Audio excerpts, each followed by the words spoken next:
Hello and welcome back, ladies and gentlemen. Thank you guys for taking some time out of your busy day to join me for another video. Gonna start it off by giving my condolences to the Damar Hamlin family. I am so happy to hear that everything is looking better for him. Just prayers out to him and his family as they go through this difficult time. Hoping and believing in a quick recovery for him. Now, in today's video, I'm gonna go over the top 32 options at the wide receiver position. Gonna get you guys your ones, your twos, and some flex considerations as well. Trying to give you guys all the information you are going to need. It is week 18. If you are still playing, first of all, what the heck is your commissioner doing? Second of all, it means you have a title at stake. Every decision is critical, and all the pieces of information that you can gather to make those decisions is only going to help. With that being said, drop your comments and your questions down below. Love to be able to help you guys out. It is one of the main reasons that I do these videos. And if you have not done it yet, please like the video if you find yourself enjoying it halfway through, and subscribe to the channel as well. We are on our way to our first 1,000 subscribers. You can be a part of that by clicking that button. I am going to continue to drop content even after fantasy football season is over. So keep an eye out for those videos. I'm probably going to do some reviews of playoff games, previews as well, and I do stories across the entire NFL landscape. So by subscribing to the channel, you ensure that you do not miss anything. Now let's hop into week 18's wide receiver rankings.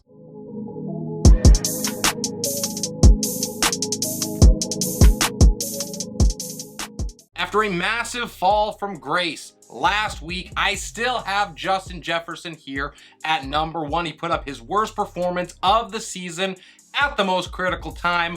Typical Viking, am I right? But still, he is going to bounce back here against a Bears team that he torched for 12 catches, 154 yards back in week 5.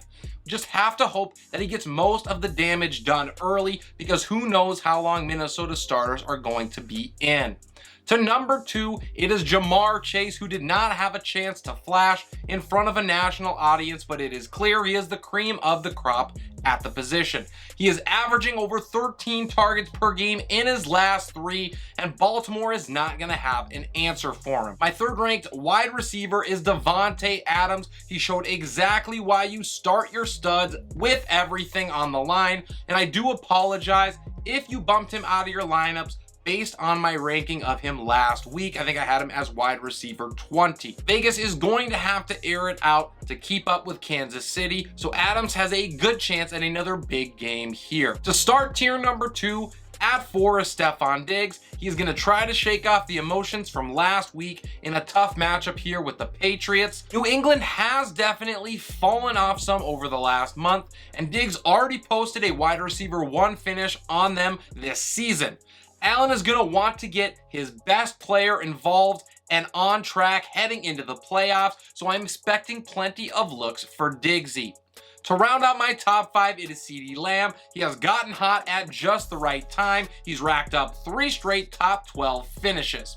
In that time, he's compiled 346 yards and a pair of scores as well. And the Commanders probably know at this point their season is over. We'll have to check with Ron Rivera to confirm that though. But Dallas is still very much alive for that 1 seed. The Cowboys are going to come out firing, and Dak will hone in on his best offensive weapon. AJ Brown is next. He is at 6. He posted yet another big game against the Saints. It was his 3rd top 6 performance in his last 5 weeks.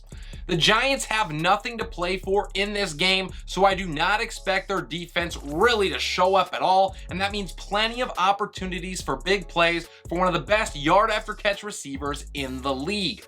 Now, speaking of yak, to start my 3rd tier and in at 7, it is Tyreek Hill. He's going to need plenty of it against a tough Jets secondary. Whoever starts for the quarterback at Miami is going to be up against it, but I think Hill should be able to overcome whatever circumstances are thrown his way. My 8th ranked dude is Amon-Ra St. Brown. He has not been the same over the last month as other pass catchers in Detroit get healthy and step up.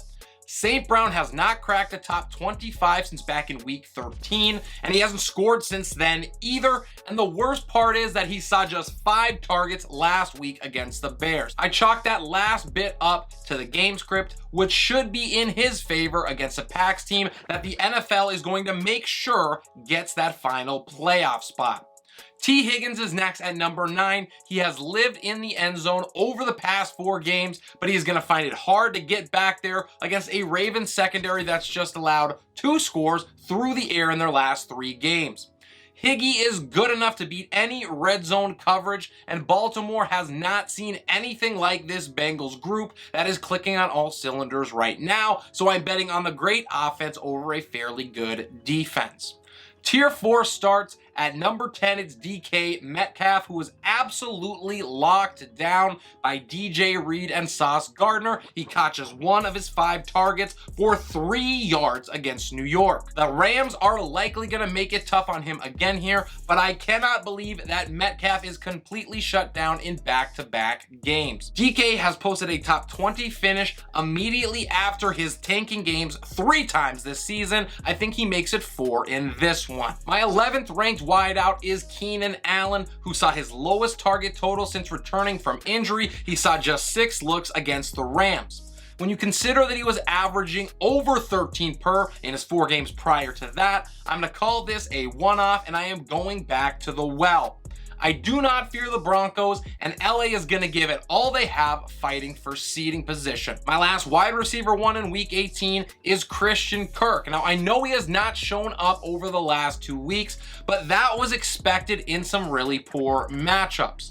Nobody allows more points per game to wideouts than Tennessee does, so I am all in on Kirk to rebound here and remind owners why he's been a top 15 option for most of the season. My lucky number 13 also kicks off tier number 5. It's DeVonta Smith. He has finished the season off better than even I thought he would, and I had him as a buy around week 10 or 12. He's posted 100-yard performances in 4 out of his last 5 games. The return of Jalen Hurts only boosts his prospects, and with 25 targets over his last 2, he's got a chance to post his 3rd straight top 10 finish. At 14, it is Amari Cooper, who finally showcased that elite upside that owners have been waiting for. He saw 4 targets and caught 3 of them for 105 yards and a pair of scores. The Steelers have given up the 3rd most passing scores on the season, and since I think the Browns are going to struggle to move it on the ground, Cooper will benefit. At 15, it is Jaylen Waddle. He has earned the benefit of the doubt this year, so even with all of the questionable circumstances surrounding him, I am rolling him out there with confidence. Waddle can take any play to the house, and he's probably going to need that to hit here for owners. At 16, and starting my 6th tier, it is Christian Watson, who's probably not 100% last week against the Vikings, but it clearly did not matter as he was not needed in a blowout of Minnesota. Another week removed from injury, and with a smash matchup on deck here, I think Watson is going to end his 3-game scoreless streak, and he has legit top 5 upside. At 17, another letdown was Garrett Wilson last week. He did not benefit from the return of Mike White, but that was more about the quarterback struggles than it was anything that Wilson did or didn't do. He still has 51 targets over his last 5 games, so I'm going to buy the volume and the ability that he's shown as one of the best rookie wideouts in the NFL. At 18, I have Mike Williams, who finished in this spot last week. He caught 7 of 10 balls for 94 yards in a big win for the Chargers. He's now got 67 yards or more in 4 straight games, and he has not gone 4 straight without a tutty yet this year. He's currently on a 3-game scoreless streak. I think he finds a way into the end zone for the Chargers. At 19, it is Brandon Aiyuk, who proved my gut right last week, racking up 101 yards and a score on 9 catches. He was the wide receiver 4 overall last week. Aiyuk is going to have to battle this top 10 Arizona secondary to finish strong, but with 19 targets in his last 2 games, the opportunity should once again be there. To round out my top 20, it is scary Terry McLaurin, who fell victim to a typical off-game performance from Carson Wentz. He posted his own worst performance since back in Week 12 against the Falcons. The Cowboys are allowing top 5 numbers to the wide receiver position, so that offers him a perfect get-right opportunity. However, Sam Howell is now the guy commanding this Washington team, so his upside is severely capped. To 21, and at the top of tier 7, I have Lazard. He's seen 17 targets in his last 2 games, and I'll take anything close to that average in this game against Detroit. With at least 59 yards in 3 out of his last 4, he does have a good enough floor that he won't kill you if he can't reach the end zone, but you already know that I think he has a very good chance at doing that. My 22nd ranked player is DJ Moore. He proved me right with an awesome performance last week against Tampa, and he's now scored in 3 straight games, all of them being top 13 finishes. I'm a little bit concerned about the Marshawn-Lattimore matchup, really the Saints secondary in general, but the looks will keep coming because once again, I don't think Carolina can move it much on the ground. In at 23, it is Jerry Jeudy. He has 8 or more targets in 4 straight games, and he's going to need every single one of those against a Chargers secondary that has turned the corner over the last month. LA has not surrendered a passing score over their last 3 games, and they give up the 5th fewest points per game to the position on the season, so we are hoping that the volume makes up for it. The last wide receiver 2 I have is Gabe Davis. He has not been what owners envisioned as one of the hottest breakout candidates coming into the season, but he does have a good shot at finishing as a respectable wide receiver 2 if he can hit here against the Patriots, and I love his chances, and that's because New England has allowed 8 passing scores over their last 3. That is the most in the NFL, and we all know that Davis is always a threat to hit pay dirt. In at 25, it is JuJu Smith-Schuster. He starts my 8th tier. He has not seen the looks over the last 2 weeks, just 7 total in those games against Denver and Seattle. If he booms here against the Raiders, he could definitely help you win your week, but the unpredictability of KC's offense means he could also bottom out for under 30 yards like he has since week 15. Next up is Drake London, who could not overcome a difficult matchup against the Cardinals last week, but the usage has not been an issue for him. Tampa Bay just got lit up by Sam Darnold last week, so I am betting that there are going to be plenty of opportunities for London to finish off the year strong. At 27, it's Chris Olave. He should be more dangerous this week, another week removed from that hamstring injury, and the Panthers provide plenty of upside for him to take advantage of. Carolina surrenders nearly 32 points a game to the position. That is 4th most in the league. In at 28, it is Zay Jones, who makes an appearance back in my rankings. He has seen the magic fade over the last 2 weeks after exploding in weeks 14 and 15, but he can recapture it here against Tennessee if he gets the opportunities. With just 9 targets total in his last 2, I think the risk here is obvious, but if you are shooting for upside, few in this range offer a better chance at hitting the jackpot. To tier 9, and at the top of it is Jakobi Meyers, who now has back-to-back top 15 finishes for the first time this season. He's racked up 131 yards and a pair of scores as the only legit pass catcher for the Patriots.